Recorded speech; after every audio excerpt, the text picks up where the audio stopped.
I ran track my freshman year of high school under that whole idea of being a well-rounded student, and I ran a season, got my letter jacket, and I was done. So I haven't done a whole lot of running since then, other than 2 years ago my older sister ran the marathon, also for Wellesley Theatre Project, and so she roped me and another sister into running the 5K, which happens the same weekend. So the three of us ran that together. It was sort of her warm-up run for the marathon. And so I do remember training for that and being like, okay, this is something that I used to do, but not so much anymore. But then she ran the marathon and it seemed really fascinating, and it stuck into my head as a possibility. And so when Hillary Drew, who's our executive director, put out a request for a volunteer runner this time around, I was crazy enough to say, yeah, sure, I'll do it, why not? You know, I would say it took the first few weeks just to remind my body that it was something that it could do. But then eventually reminding myself of the mechanics and starting to get a little more efficient, building up the stamina, all that kind of stuff. It's just crazy because I've never spent this much time in a gym in my life. But I've been at the local Y down in Stoughton, where I live, practically every day. Now that it's starting to warm up, you know, running a little bit more outside.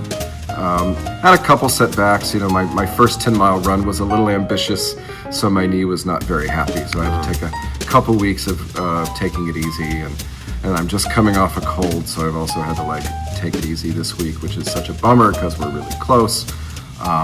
But in general, the training's been really on pace. The fundraising, not so much, but that's that's just one part of the puzzle. So I've been doing most of my running on treadmill to start, just to kind of introduce the pacing to my body so that I can set different paces and be really precise about the speed that I'm running at.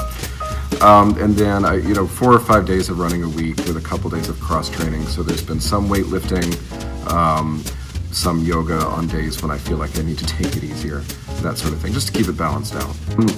Luckily, the Boston Athletic Association, which of course puts on the marathon, posts several different training plans on their website based on your training level. So of course I clicked on the one for beginner, and they have it tiered and scaffolded really, really nicely in terms of finding your easy pace and building up small distances at a time until it finally peaks with like your final long run, which I think will be next Saturday for me, and then you taper it off again for a couple weeks before the big day. So their training program, and the one that I've been following, is 4 months. Okay. So it can be done. Seems pretty short. Yes. Actually, when I was considering it, I did text my sister who had done it. I was like, can I realistically do this in 4 months? She was like, sure, yeah, of course, why not? And so I took her enthusiasm, and luckily she's been kind of my biggest cheerleader and accountability buddy along the process, so that's been really helpful. I mean, for her, it was actually like a lifetime bucket list achievement for her. Like, she has been a serious runner for most of her life, and so doing something like the Boston Marathon was really at the top of the list of things she wanted to get done. And so for her, it was just an awesome experience. I think she said she didn't even listen to music while she was running because she just wanted to be able to take in the experience and all that kind of stuff. I am not like that. I'm actually carefully curating my music playlist because I know I'm going to need that to carry me through what's probably going to be 5 hours of running. What's good music to run to? I've been experimenting with different things, like listening to the various Spotify playlists to see what music I respond to. Not to be too much of a music nerd about it, but I am a music director. But I find the ones the tempo that really need to match the pace that I'm trying to run at that time. But also not to get too hippie about it either, but ones that I have an emotional response to.